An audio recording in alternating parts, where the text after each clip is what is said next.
Welcome, ladies and gentlemen, boys and girls, children of all ages. I am Sean Anderson, Most Valuable Podcast, and the upcoming segment is from our full Fast Break podcast that we recorded. And if you do want to check out that full podcast, head over to Blog Talk Radio /The Fast Break. You'll be able to find the full podcast over there. But let's move on. We got more draft stuff to talk about. And the next topic is Jayson Tatum. And the topic's really centered around, is he now a top 3 pick? Because recently, I will make the claim that he has moved up into my top 3 because Josh Jackson with his red flags off the court, and just I look at Tatum in the past 11 games, what he's been able to do: 18.9 points per game, 46% from the field, 37% from 3, 83% from the free throw line, 8.2 rebounds per game. The only thing that's worrying is assist to turnover ratio. But looking at him completely, he's been able to step it up big recently, and he's been taking a jump into my top 3. Looking at Jayson Tatum compared to Ball, Fultz, Jackson, Monk, Smith, all of these guys, do you think Jayson Tatum is a top 3 talent? Yes, I do. I mean, with me just watching him play, he passes the eye test to me. And it's not something where it's like, man, he's such a better player than Justin Jackson, and Justin Jackson sucks. Has nothing to do with that. Josh Jackson. I'm talking about Justin Jackson from North Carolina. I don't know why I'm not saying Josh, but it's not like anything against Jackson. I just like Jayson Tatum.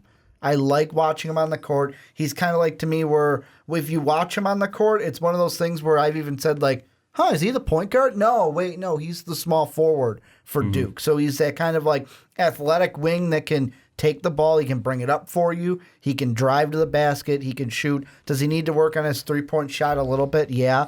But I'll take working on a three-point shot than Josh Jackson needs to work on his overall jumper a little bit. Plus, Jackson's got those red flags that you might hate him. I hate him even more. Off the court, yeah. But the biggest thing, you bring up three-point percentage. Again, in past Josh doesn't take.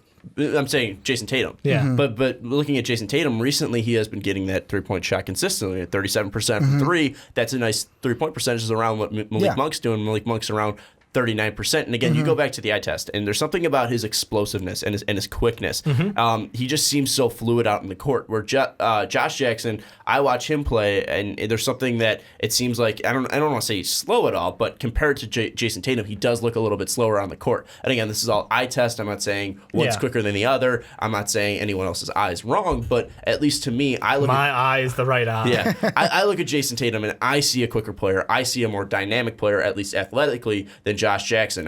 You can't talk about heart or anything like that. And again, I read the red flag issues, but Josh Jackson does seem more of a guy that will grind it out, where Jayson Tatum just seems like he was a quicker and more athletic player. I look at Jayson Tatum, and I like that athleticism. I like that quickness. I think that Jayson Tatum, especially what he's been able to do recently and what he's been able to do against ranked opponents, again, past 11 games, and all ACC opponents except for Troy, you see against the 15th ranked FSU, puts up 15 points. That was probably his worst game against a ranked opponent. But then you look at the game against Virginia, he put up 28 points. You look at the first loss against UNC, he put up 13 points, really struggled there, but then came back against UNC near the end of the tournament. He put up 24 points and shot 53% from the field. He's been able to get his shot going. He's been able to step up at big times. And for a freshman, that's something where you look at Grayson Allen and Luke Kennard, guys who have been on Duke, to step up, where Jayson Tatum's been able to do that for Duke. I've really liked what he's been able to do, especially in the tough ACC play. Yeah, no, he is one of the most fluid players in college basketball right now. I think that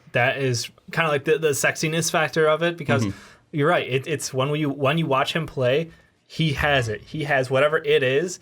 Ball's in his hand, he looks comfortable. Ball's out of his hand, he's still moving on the court.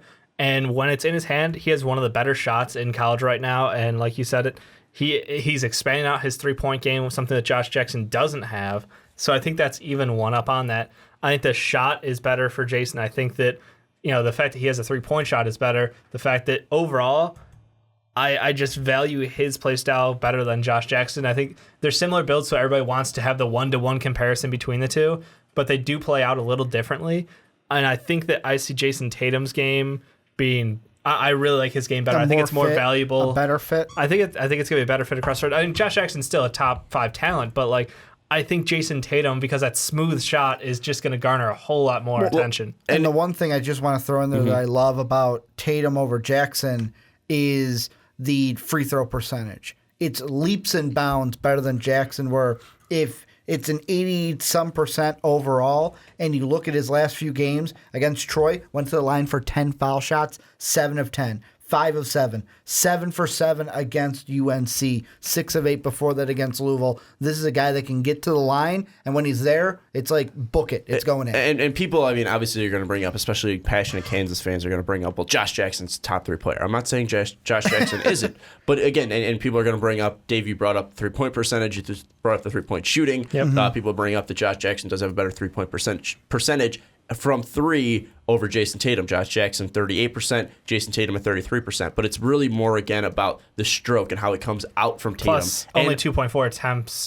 Top end. Again, I mean, Josh Jackson isn't really hitting 1 per game, where Jayson Tatum's hitting around 1.5 per game. So obviously Tatum's shooting it at a higher percentage. At least taking more at a higher percentage. And again, with the consistency coming late in the season, you're seeing that shot fall more and more. And again, a big sign at how a player is going to shoot in the NBA. Again, goes back to the free throw percentage that you brought up, Ricky. Again, 85% from Jayson Tatum from the line, where you look at Josh Jackson, he's shooting 55% from the line. So that's a big thing where Jayson Tatum, when he goes to the line and when he drives in and gets fouled, he's going to hit those shots. He can convert and ones, where Josh Jackson, again, that free throw percentage is very concerning. So I look at Jayson Tatum, I see the build of him, very similar to Josh Jackson, has a shorter reach than Josh Jackson, and has a inch bigger wingspan. But again, same height, very similar weight, 202 for Jackson, 204 for Tatum. But it's something about how quick Tatum is and how kind of smooth he does play, where Josh Jackson, he just seems very lanky, even though he's not lanky. He just seems lanky, again, from the eye test. I look at Tatum and he seems so smooth, and it seems like right now, obviously, the assist to turnover ratio is in a negative for Tatum, but with how smooth he does play, I still feel like he can be a guy who can be not a great point forward, but he can be a point forward at times for you. That's fair, and I think the big question for me is, all right, so offensively, we're giving slight edge to Jayson Tatum. Defensively, do you feel like Josh Jackson's that far ahead of Jayson Tatum? Like, do you feel like that's going to level out? Like, all right, one's slightly better offensive, one's slightly better defensive. Is it that close though? Do you feel like Josh is just a tiny tad better? The one thing defensively that Josh Jackson needs to work on is he needs to kind of control his aggressiveness on the defensive side, because there have been games where he's come out, been overly aggressive, boom, he's in foul trouble, then you're on the bench. And you're not doing your team any good if you're sitting on the pine. Well, so for me, that's the only thing defensively that I think with Josh Jackson. Yeah, I'd say Josh Jackson's a better defender, but again, athletically, how athletic Jayson Tatum is, and again, you saw the game against Troy where he goes down with the chase down block, and again, it's against Troy, but still, you see the athleticism there, you see the speed of him to be able to catch up in transition, and that's something that's, I mean, it's nothing really saying defensive player of the year, but it's something that at least you see as closing out on defenders.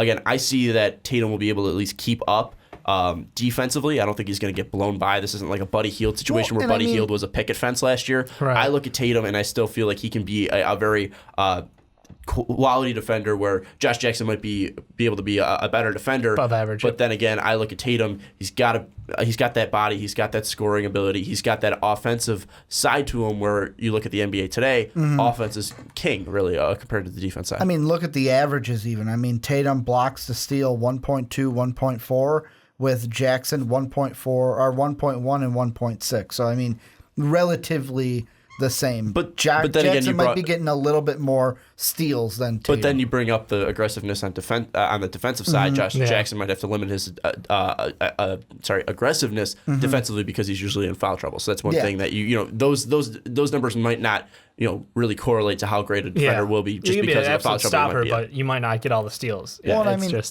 even look at this. I mean, before the TCU game, I know in the tournament game he played in round 1, he wasn't in foul trouble, but he had 2, 3, and 2 fouls, but then the 2 games before that, 4, 4, and 3.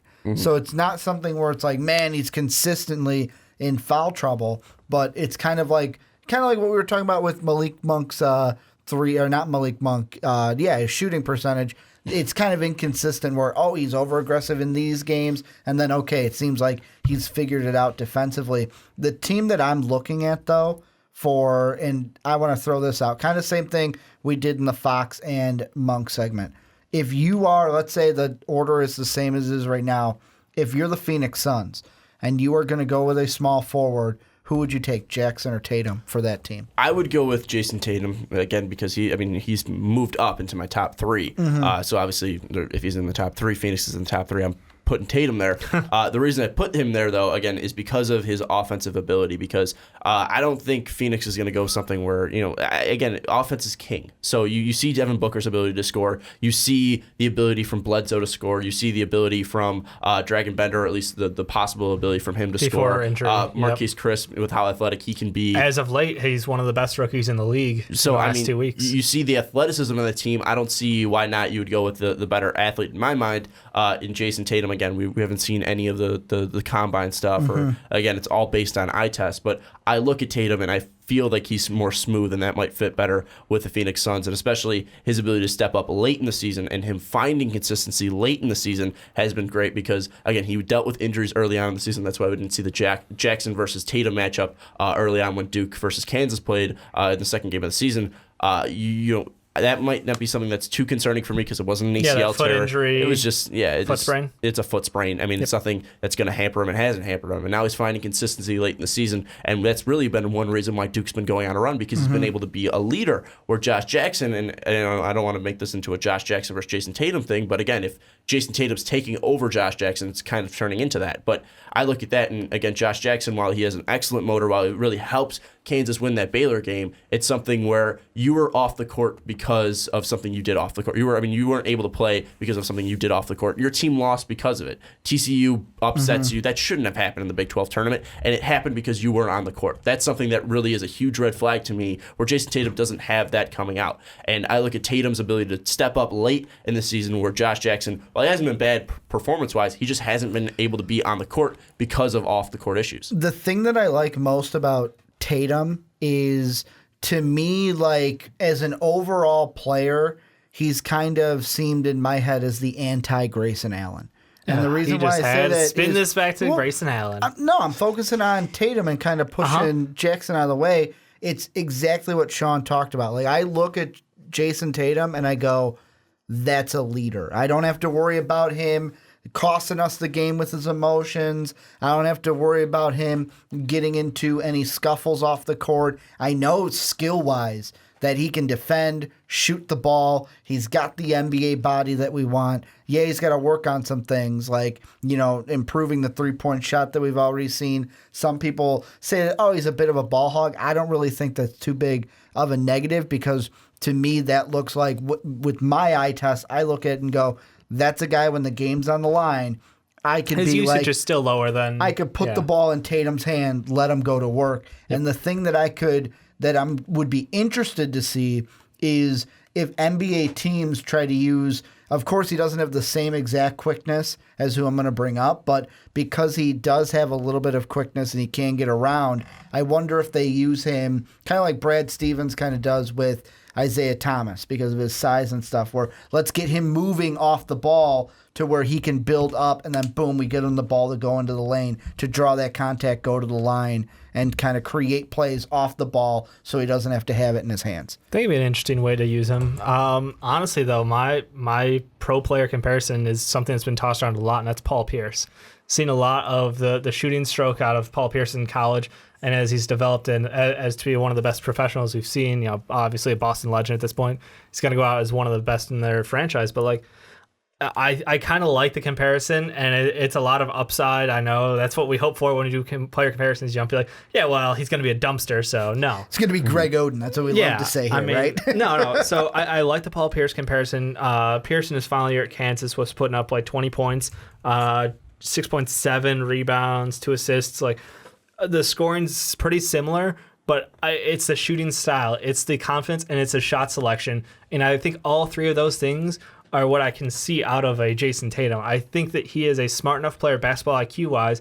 He knows where to go with the ball. He knows where he's comfortable with it, and he's not afraid to pass up shots. He knows his comfort zone, and that's something as an NBA player is invaluable because you see so many guys who it's like from the outside you're watching, you're like, what are you doing? It's not your night. Just give it up. So talking about knowing when to take that shot or when to pass it up. Your favorite guy, you mentioned him earlier. It's Grayson Allen, and man, that kid, he tries so hard, but he tries so hard. He grounds him. He just runs into the ground. And that's what, like, me and you were watching the Notre Dame game. And Oh that's my God. Of course, I'm going to say it now, microcosm, but it's one of those things where me and you are watching it, and it's like Grayson Allen is one of those guys where I need to put the team on my back. We're not winning. I need to do it, even if it's making them do worse and worse. Yeah, you can see it. Jayson Tatum's like, fuck it. My shot's off. I'm going to try to facilitate for other guys. I'm going to try to do other things. Yeah, because he's not just a shooter, and that's the thing. That's a small forward in today's NBA game. You have to value the ability to. He's going to get you boards. He's going to be able to give you assists. Like we said, the turnover problem's a little sketchy right now, but I think that's something you can kind of grow through. Well, and that's like the one thing. If you're looking for a pro, that's what I want. I want a guy who understands his role, knows what he brings to the table, and knows what he does well, to where he's not trying to do something that he doesn't do well. But also, I mean, when you want that, bringing that up, I mean, sometimes they might know their role too well where they won't step up in big time, and then they might pass up that shot. See, but I mean, if we go back to the eye test, I don't have that problem. Like, eye test-wise, I don't see that problem with Jayson Tatum. If we're talking that, though, I think Josh Jackson understands his role as well. I don't think Josh Jackson's playing outside of his comfort level. I think he's actually growing more into his comfort level because now you're seeing his playmaking ability kind of step up recently, and you see some ridiculous passes from a guy that's this big. And there's something where Josh Jackson, again, I feel like some people might think that we're bashing Josh Jackson. No, for me, the polar opposite is his off-the-court issue. That's why I would take Tatum. That's why, to me, Tatum is clear over Justin Jackson, because if you have Josh Jackson, because if you have that, I'm going to say Justin all the time, so just correct me. But it's one of those things where I see Josh Jackson, I see the off-the-court. It's one of those issues to me where it's like, really, I'm going to go with Jayson Tatum because I don't have to worry about that. I mean, and so it's, people can toss that up to, again, he's just a college kid. He has no idea. And it's just more of the words that's concerning, where he's just saying, I'm going to kick your ass to a woman. I ain't going to get into it. It's just a red flag. I know, but I'm just major red flag. Yeah, but I'm just saying, you can sometimes toss it up to just being so young. But again, you don't have that with Jayson Tatum at all. And there's one thing where Josh Jackson, he's freakishly athletic, but then again, his shot, it might not be something where he might be able to take over a game. I see Tatum as a better scorer. It's the same reason why I'll pick Malik Monk over De'Aaron Fox, because that athleticism, while he is so smooth playing on the court, it's not really due to his athleticism, where Josh Jackson, he really relies on his athleticism, driving to the paint, being a slasher, also being able to create a shot and stepping out and shooting, and he's also been able to be a playmaker. I see the athleticism not being a crutch that Tatum relies on, where it might be a crutch that Tatum does not rely on his athleticism as a crutch, where Jackson might do that. As a crutch. I know what you're trying to say. Where Josh Jackson might rely on it as a crutch, so that if Jackson goes down with an injury, he might fall down, at least play level wise. Where Tatum, I don't see that happening because of his ability to get to the line, because of his ability to shoot, and because of this emerging 3-point shot we're seeing. I think that Tatum, he's so smooth and he's stepping up the right time. I think that's the biggest thing for Tatum, and that's the reason why I have him jumping. Not saying that Jackson's done or cannot jump back up there. Right now, though, I place Tatum higher above Jackson. I could be completely wrong, but I look at Jayson Tatum and I go, that looks like an NBA pro to me. That is what it looks like. Jackson doesn't? And I'm not saying just on the court. I'm saying the complete package is that's what I want in a professional basketball player in Jayson Tatum. Now, I'm not saying Jackson does not have the skills to play in the NBA. I'm not saying that he can't make it in the NBA. But I just look at everything that Jayson Tatum brings to the table, and I go, boom, that is what I want. You don't have to worry about him doing a Grayson Allen where it's one of those things where he's throwing a hissy fit on the sideline. You don't have to worry about him. We haven't seen that from Josh Jackson either. You don't have to worry about him doing the Josh Jackson where it's like, oh, God, what the fuck did he get himself into? Off the court kind of an issue to where I have to suspend him from games. And let's put it this way. To compare it to an NBA player, I do not have to worry about Jayson Tatum going out there and having an off-the-court incident like a Jahlil Okafor did, a former Duke player. Yeah. I don't have to worry about that in Jayson Tatum. But how much does that hurt Ja? I mean, really, how much does that I was just Ja? comparing it to a pro because we've been using all these college comparisons, and it has happened in the pros as well. It hasn't hurt him but really it's his play is more of Ja's problem. I think the biggest thing that Jackson has over Tatum is his motor and his ability to be a playmaker. I think that's something that Jackson has over Tatum. But then again, I look at Tatum, that scoring ability and not relying on his athleticism as a crutch has really been something huge. I look at Tatum, and again, it's the eye test of what he's done recently, and it's something that really sticks out to me as the reason why he is the number 3 player right now on my big board, and will probably be the number 3 pick to Phoenix, just because I feel like he fits better as an NBA pro, just because he is more smoother. And again, it's based on the eye test, but this can completely change. Dave, what does Josh Jackson need to do, at least from the NCAA tournament, to kind of take back that number 3, if anything? Can he do that, or is Ricky's concerns off the court too much? No, I think it's still a back and forth thing. The concern off the court is valid, but at the same time, college kids are stupid. I mean, you can literally, I know you don't want to chalk up especially to everything, drunk college kids, and it was no violence, no physical. Well, he did hurt. He did damage the woman's car. Okay, no violence against another person. Let me clarify a little. He did threaten violence towards another person. But he didn't do it. Totally not. And I'm not True. saying I'm that not saying he's a good person. This isn't Joe Mixon where there's a videotape of him punching a woman. Right, and that's why I'm saying is like, look, he didn't actually do anything like that's he's not unforgivable. So college kids are stupid. It's gonna happen. I don't care. I don't put a ton of value into that. It's a one-time blow-it-off thing. I think Josh Jackson, really all he has to do is be consistent and be careful about his aggression on the court, getting in foul trouble, because Rick, you mentioned earlier, it's when he starts getting on a roll where it's 4 or 5 foul games, you're costing yourself playing time, you're costing your team a better chance at winning because you are a super talented kid.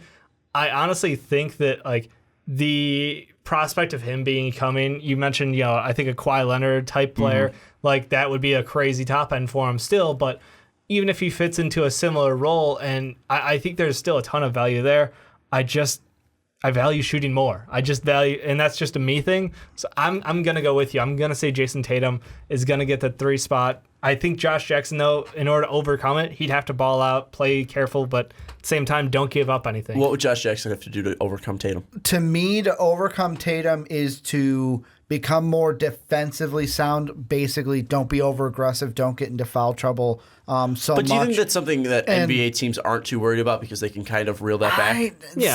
Especially with 6 fouls in the NBA. I'm not saying it's like a huge, like, oh my God, huge red flag. I mean, he's not thought maker going to get 10 fouls in a summer league game, but it's one of those things though where you kind of want to hone that aggressiveness in. And for me, the biggest thing with Josh Jackson is I kind of, on the one hand, disagree with Dave in the sense that is a red flag to me, a major one, especially when I'm choosing between Tatum and between Jackson. Like if Tatum's off the board and I'm going with Jackson, then it's one of those things where I'm like, I'm not too happy with it, but I'm not going to completely write off Jackson for the off the court thing. But if I'm going Tatum, Jackson, and I'm an NBA guy who has that pick between the two, obviously I'm going to go with the guy that doesn't have that. So to me, it's one of those things when we get to the process and teams are able to talk to them, actually like work with that and be like, hey, I'm an okay guy. I made one bad mistake. It's one of those things where you got to sell it as, was it a bad mistake or is this part of your personality that I have to worry about? Well, there's things that just I want to bring up, and you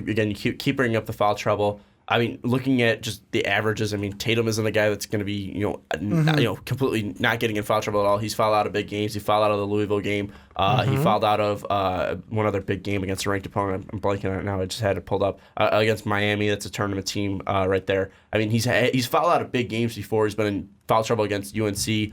Four fouls there. Josh Jackson fouling out against the Duke game early on in the season. I was going to say, I saw that first game, Fouled out of the West Virginia game, I believe, as well. The Iowa State game he fouled out of. I mean, he fouled out of the TCU game. So, I mean, there's been games that he has fouled out. He's in a bad game, that TCU game, too. Yeah, I mean, you look at that, and there's some ways that the West Virginia overtime game he fouled out of. I think if that's, I'm pulling up the right thing, but there's been games where Josh Jackson has gotten into foul trouble and hasn't been able to be on the court for him, especially in big games. But I mean, Tatum isn't someone who's also not getting into foul trouble as well. So the foul trouble doesn't really worry to me so much. It's just more that I think Tatum's game can translate better into the NBA game because he looks more smooth out there. Where Josh Jackson again uses athleticism, and when you're playing in the NBA, athleticism, while it is something that Josh Jackson's freakishly athletic. I just think it's something that when you're going up against better athletes in the NBA, it might be the smoothness and the refinement of your game that wins it over the athleticism, and I think that's going to be the biggest thing for Jayson Tatum. But anyways, don't forget to tell us what you think about Tatum versus Jackson down in the comments below. We didn't really plan it on being a Tatum versus Jackson Whatever conversation, happens. but it happened, and we all are in agreement right now that Jayson Tatum's the third best player in this NBA draft. But a lot can change. Agreement or agreeance? A lot can change until June, so we'll see what happens. Again, right now, as of March 18th, we think that Jayson Tatum is the better player. Thank you. Oh, shit. Oh, it's just one of our videos scared me a little bit. Don't forget to check out that one. And also don't forget to check out patreon.com/mostvaluablepodcast. But thank you so much for watching. We'll see you next time.